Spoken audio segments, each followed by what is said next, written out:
Welcome back, Daisy Cakes. This is a special edition of Shelve It or Shove It, the completely superficial way to pick books for your TBR based solely on their covers. Except today we're going to look at only the ugly covers. I'm going to be going through the last 6 months of Shelve It or Shove It videos I've done, look at all the covers per month, pick 2 from each month that I think are the ugliest, and then at the end, pick the ugliest cover and then read the book because, as they say, you can't judge a book by its cover. This is the second time I'm doing it, and to be honest with you, I'm a little bit nervous. Last time I picked Terrestrial History by Jill Mungo Reid, and it wasn't my favorite. So let's go ahead and start with the month of July. We're going July through December. Okay, in July, we had some pretty nice covers. I picked the Phoenix Pencil Company because that one popped the most for me. I ended up DNFing it, not my favorite read.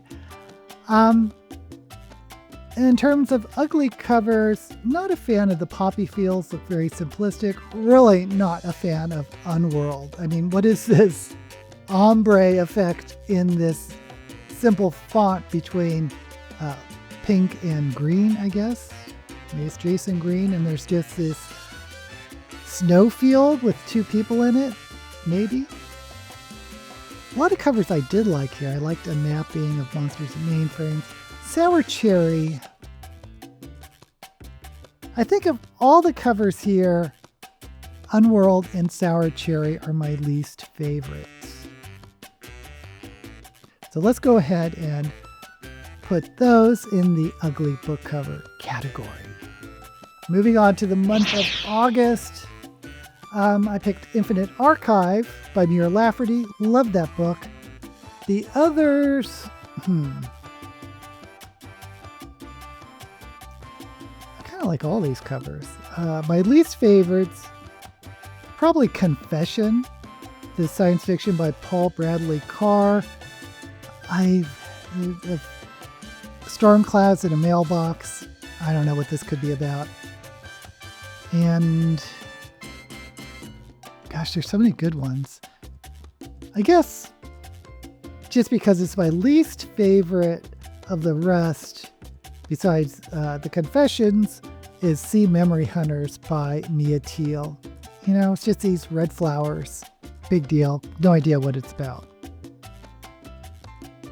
Okay, for the month of September, a lot of nice covers, but I ended up with Hemlock and Silver by T. Kingfisher. I love that book. But for ugly covers, Society of Unknowable Objects looks kind of simple, although we have these chess pieces.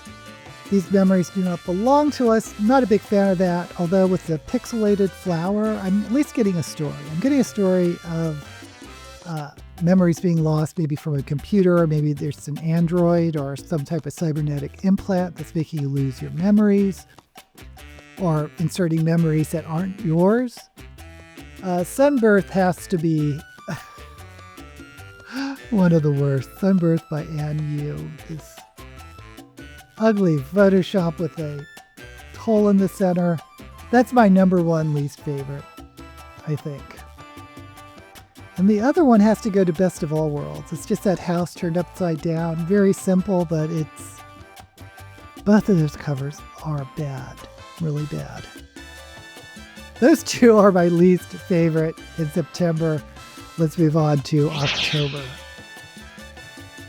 October has... Not a big fan of Salt Crop. I mean, it's not ugly, it's just... By the way, I pick Alchemized, and I DNF'd that one too. Not my type of story. Exiles has to be the worst of these, right? Am I right? I mean, it's this sort of ombre orange nothing with a silhouette in it. I think Salt Crop and Exiles are my least favorite in October. Salt Crop could be anything. It's just this sailing ship on a sea. How is that science fiction? I don't know. And Yeah. Let's move on to November. Okay, for November, I think I surprised everyone, including myself, by picking Tantrum by Rachel E. Moulton. There's just something about that cover that was weird and whimsical, both at the same time. Anyway, so least favorite. All That We See or Seem by Ken Liu is just a nothing burger of a cover. And Simultaneous by Eric Heiserer. It's really a nothing burger too.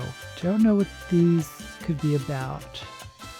Not a big fan. But those are my two for November. Finally, December. And a lot of good covers here too, but the least favorite for me is probably the merge with these paint strokes over a portrait. Don't know what it could be about. Not that crazy about it. And Lightbreakers. I mean, what is going on there? We have a cactus and these circles, very plain font. Poor Aja Gabel lost the Pretty Cover Awards, I think. But anyway, we're picking those two. So now let's look at all the ugly covers together. We can only pick one ugly cover that we're going to read. And it's kind of interesting. Most of these are science fiction. And is it just me? But science fiction often has my least favorite covers. And none of these are fantasy. I wonder if it's just because there's no budget in science fiction. And looking at these in the aggregate, I wonder if these are like literary science fiction. Like they just won't spend any budget on literary science fiction. I kind of think that may be going on because Terrestrial History, which I read last time I did this, was very literary. So why does literary equate with bad covers? I don't know. Someone tell me in the comments. Okay, for these, there's one standout. You know what it is. It's just jumping off the screen into my eyes and making them bleed. And that is Sunburn by Anne Yu. So let's go ahead and read the blurb for my ugliest book cover for the second half of the year. I'm getting a little bit nervous. From the celebrated author of Ghost Music and Braised Pork, a bewitching and atmospheric novel following two sisters in an isolated village as the sun begins to diminish above them. In 5 Poems Lake, a small village surrounded by impenetrable deserts, the sun is slowly disappearing overhead. A young woman keeps one apprehensive eye on the sky above as she tends the pharmacy or traditional medicine that belonged to her great-grandfather. She has few customers, and even fewer. Her older sister Dong Ji, her last living relative, works as a wellness parlor across town for those who can't afford it, which during these strange and difficult days is not many. 5 Poems Lake has fallen on hard times long before the sun began streaking, but now, every few days, a new sliver disappears. As the temperature drops and the lake freezes over, the population of the town realizes that they will soon die, if not of the cold and starvation, then of despair. When the beacons begin to appear, ordinary people with heads replaced by searing, blinding light, like miniature suns, the town's residents wonder if they may hold the answer to their salvation, or if they are just another sign of impending ruin.